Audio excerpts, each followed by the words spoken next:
guys, welcome back to my channel. My name is Kim. Today is day 2 of Bookmas, and today I'm going to be chatting about some Amazon alternatives. 2 Amazon alternatives to be exact. And the reason I'm doing it today is because it's Boxing Day today, and I guess the Boxing Day sales start today, so I don't know if the 2 websites will have any sales on. I have no idea if they're going to have any sales on Boxing Day, but I thought it would be a nice day to share some alternatives to Amazon during this time of general spending. And just if you want to browse some books while the bookshops are shut, especially in the UK where we're in kind of a lockdown situation again. At least in my area of the UK, we're in full lockdown situation. So I recently decided to try and only buy books from like independent bookshops or Waterstones, which is the big kind of chain store that sells books here in the UK. I absolutely love Waterstones, so I'm very happy to support them. And also I really want to support my local like independent bookshops as well. But sometimes it's really hard to just go into a shop, especially during the pandemic, and just buy things in store. So recently I've been using the first online bookshop that I'm going to talk about, which is Hive. Unfortunately, this is only a store that's mainly for UK residents. I had a look on their website, and you can use their store to buy physical books. You can't buy any of their ebooks or anything like that, but you can buy their physical books, but you can't have a non-English credit card. You have to use PayPal. Yeah, so like I say, usually you can get physical books from Hive, but at the moment they aren't delivering anything because of COVID, so they're not sending parcels out during the COVID period. So hopefully when COVID is a long and distant memory, or even a short distant memory, you'd be able to get books from them if you wanted to. I bought from Hive a few times now since June, and I haven't really had any problems with them. I think the first time I bought from them there was a problem with payment, and it was to do with my address. Their system didn't recognise my address, and then ever since that was sorted, it's been absolutely fine, which is good. I find that deliveries are pretty quick after I've put in for them, and generally haven't had too many problems. We have just had a book arrive via Hive, which has got a bit of a rip in the spine, but I think that's the first time this has happened. I haven't bought any audiobooks from them yet, but I have bought a few ebooks. And for that you need to use a special Adobe reader in order to read them, which is a bit annoying at first, but once it's set up on my phone it's been fine. And it does say on the website that you can use up to 6 different devices as long as you have the same Adobe ID.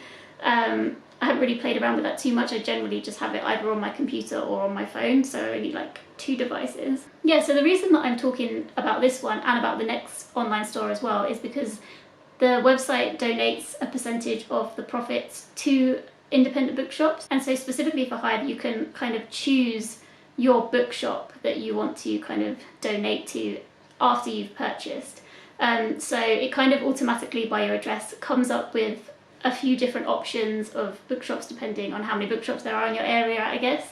And then you can specifically choose one. I've looked and looked and looked to see how much of a percentage they get, but I can't find it anywhere. So I don't know if they make different deals with different bookshops, or if it's just like the same broadband percentage. But I couldn't, while I was looking, for some reason I couldn't find exactly what that percentage was. I probably didn't look hard enough or something, but I think it was a really nice idea to give part of the profits to these bookshops. Obviously, like ideally, if you want to support an independent bookshop, then it's more ideal to just go in person and purchase them, and then they get full profit, so you don't have to worry about it. But I suppose if you're really like pushed for time, or like you just can't get to the bookshop, or they won't deliver, or whatever the reason is, this is kind of like a nice little way to kind of at least kind of contribute to your independent bookshop if you wanted to. I did notice as well that they do a student discount, which is quite handy. I think you do have to be signed up to like these specific schemes, but you can get a student discount if you're a student of 10%, so that's pretty good. Yeah, so on the whole, I've really enjoyed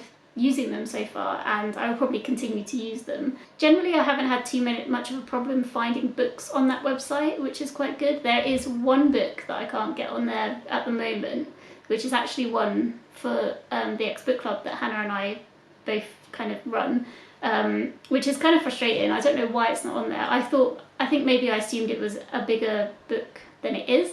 So I probably should have done a bit more research into that. Yeah, unfortunately I can't get hold of that book anywhere apart from on Amazon, so I will be using Amazon for that book, or I have used Amazon for that book, and that's Wide Awake and Dreaming. So I couldn't get hold of that, but then I also couldn't get hold of it in Waterstones or anything like that. But other than that, I have been absolutely fine kind of trying to find books that I want from there. So yeah, I just wanted to share that with you because I've had good experiences with them, and just in case you were looking to use something other than Amazon. The next online shop I want to talk about is bookshop.org, which this is I think it's a initially started as an American company and now it's moved into the UK, and they are looking in the future to kind of branch out into Europe, which is quite good.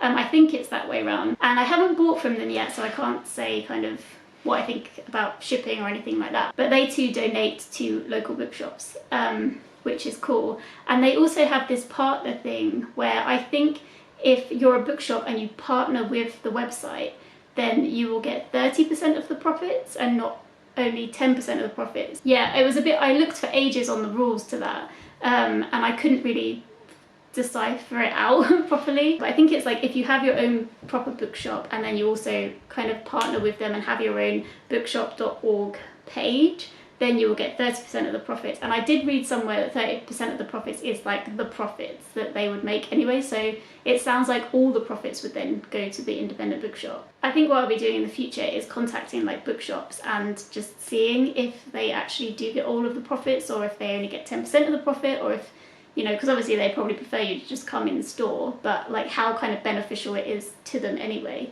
Much like Hive, you can also choose the bookshop that you want to donate to. They have a map, which is quite handy, so then you can like go and find which bookshop that you want to donate to. What I thought was quite a nice little touch on the bookshop.org page is that they have at the top how much they've raised so far for independent bookshops. And I think when you go online to purchase books, you can either choose a particular shop that you want to support, which is what I said already. But then if you don't choose any shop, then I think all the money goes into a pool and then it gets distributed out kind of evenly amongst all of them every 6 months. I'm really excited to try bookshop.org next. I think I'll try them for my next book delivery just to see what they're like with terms of like delivery and like actual quality of the books when they turn up.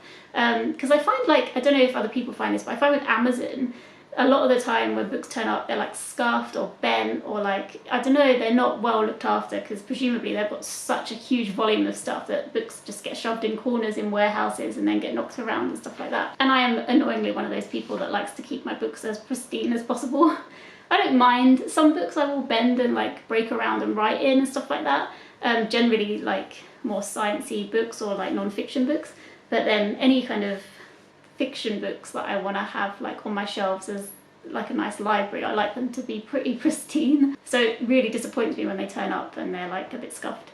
But yeah, maybe I just need to go for that, I don't know. If you're from a different place in the world that isn't the US or the UK, and you know of anywhere specific for your country, feel free to leave it in the comments below so other people can kind of find out about it as well. And I'd really like to know about it as well, just to kind of know what's out there, just in case I'm ever, you know, move to another country. I have a tendency to do that sometimes. What I really would like to know, if anybody does know this, is if there's a website out there where you can have like a wish list that people can buy from and get it sent directly to your house without them having to buy the book, it get delivered to them and then they send it out. Because I know that on Hive, and I think on Bookshop as well, you can create a wish list, but I don't think that you can kind of just receive books from that wish list. I know that some booktubers have like their wish list from Amazon, and there's some booktubers that I would love to gift a book, but I'm reluctant to buy because it's coming from Amazon. So I just wish that there was another website in which I could do that and also support independent bookshops. That would be really ideal. So if anybody knows of a way that I can do that, if you wouldn't mind letting me know, that'd be great. I did email bookshop.org to ask them if their wish list did function like Amazon's, where you could just get a book sent straight to someone's address without knowing their address, and they never got back to me, and that was over a week ago. So I don't know if they have that like function or not. But yeah, so that's basically it for today. I just wanted to share those two websites with you just in case you didn't know about them. Thank you so much for watching, and I will see you tomorrow for day 3.